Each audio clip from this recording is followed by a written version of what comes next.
মানব শরীরের রক্তের বিকল্প হতে পারে গবেষণাগারে বানানোর কৃত্রিম রক্তকোষ। কৃত্রিম রক্ত দিয়ে রোগীর প্রাণ বাঁচানোর চেষ্টা করছেন বিজ্ঞানীরা।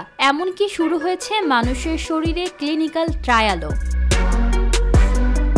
জাপানের নারা মেডিকেল ইউনিভার্সিটির গবেষকেরা এমন এক ধরনের রক্তকোষ তৈরি করেছেন যা শরীরে প্রয়োগ করা গেলে রক্তের গ্রুপ নিয়ে আর আলাদা চিন্তা করতে হবে না। তারা বলছেন এই কৃত্রিম রক্ত সব ধরনের রক্ত গ্রুপের রোগীদের শরীরে কাজ করতে পারবে। গবেষণাটি পরিচালনা করেছেন হিরোমি সাকাই নামে এক বিজ্ঞানী ও তার টিম। তাদের মতে সাধারণত রক্তদাতার লোহিত কণিকা শরীরের বাইরে 42 দিনের বেশি টেকে না, অথচ কৃত্রিম রক্ত বেশি দিন সংরক্ষণ করা সম্ভব হতে পারে। এই কৃত্রিম রক্তকোষ তৈরি করা হচ্ছে এক ধরনের বিশেষ স্টেম সেল থেকে, যার নাম প্লুরিপোটেন্ট স্টেম সেল। এই কোষ এমন এক ধরনের মূল কোষ যা থেকে রক্ত, কিডনি এমনকি পাকস্থলীর কোষও তৈরি করা সম্ভব।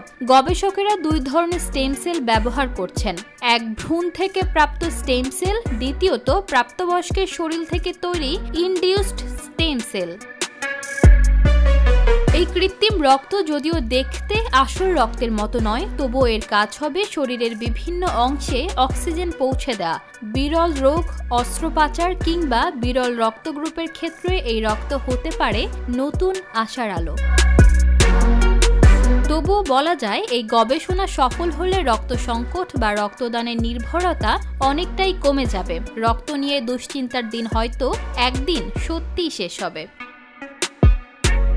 ইশিতা রহমান, নিরপেক্ষ নিউজ ডেস্ক।